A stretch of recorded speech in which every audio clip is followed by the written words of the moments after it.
আপনাদের রাজশাহী ওয়ারিয়র্সে যেদিন নিলাম শেষ হয় সবাই বলেছে সবচেয়ে গোছানো নিলাম, সবচেয়ে গোছানো দল হয়েছে, ব্যালেন্স দল হয়েছে। সেই দিন থেকে আজকের যে রানটা এটা কেমন ছিল? আমার মনে হয় অসাধারণ। যেভাবে সবাই দলটার উপরে বিশ্বাস রেখেছে, দলের প্রশংসা করেছে, অবশ্যই দেখার মতো ছিল। বাট এগেন, যেরকমভাবে আমরা দলটা গোছাতে চেয়েছিলাম গোছাতে পেরেছি, বাট মাঠে ক্রিকেট খেলাটা ইম্পর্টেন্ট ছিল। সো মাঠে আমরা ভালো ক্রিকেট খেলতে পেরেছি দেখে আজকে জিততে পেরেছি।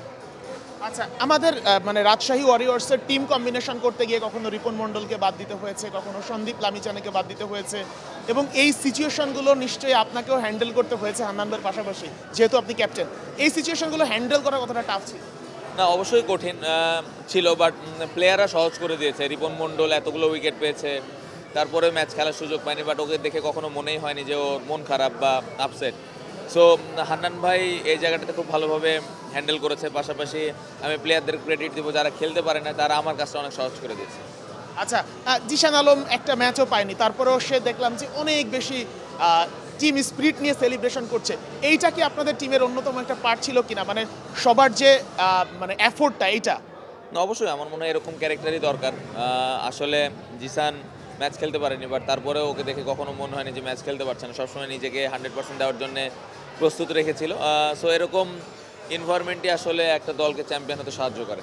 আচ্ছা, ওয়াসিম যখন 4 ম্যাচ খেলে চলে গেল তাকে কতটা মিস করেছিলেন? না, অবশ্যই মিস করেছি, বাট আমরা জানতাম ও আসলে থাকবে না।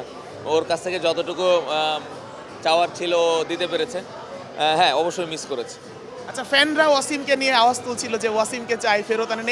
এই কমেন্টগুলো বা এই পোস্টগুলো খেয়াল করেছিলেন কি? হ্যাঁ, শুনছিলাম, বাট আসলে আমাদের করণীয় কিছু ছিল না। আমাদেরও ইচ্ছা ছিল সে খেলুক, বাট এনওসির একটা ইস্যু ছিল, যার কারণে আমরা আনতে পারিনি। বাট হ্যাঁ, ফারহান ছিল, বাকি আরও যারা ওভারসিজ ছিল তারা চেষ্টা করেছে দলকে পুরোপুরি দেওয়ার। আপনি রাজশাহীর ছেলে, রাজশাহীর হয়ে চ্যাম্পিয়ন হয়েছেন, হান্নান ভাই রাজশাহীর। এই যে রাজশাহীবাসীকে নিয়ে সেলিব্রেশন করবেন কবে? তাদের মানে তারা সামনে থেকে ট্রফিটা কবে দেখতে পাবে? ইচ্ছা তো আছে, এটা ডিপেন্ড করছে আমাদের ওনারের ওপরে, বাট অবশ্যই একটু ট্রফি নিয়ে উদযাপন করার ইচ্ছা আছে। থ্যাংক ইউ শান্ত ভাই। কথা বলছিলাম চ্যাম্পিয়ন ক্যাপ্টেন নাজমুল হোসেন শান্তর কাছে। নিশ্চয়ই আরও অনেক আয়োজন বাকি আছে, টিম সেলিব্রেশন হবে, সব কিছুই আসলে দেখা যাবে। Sheikh Ashik, Star News, Dhaka.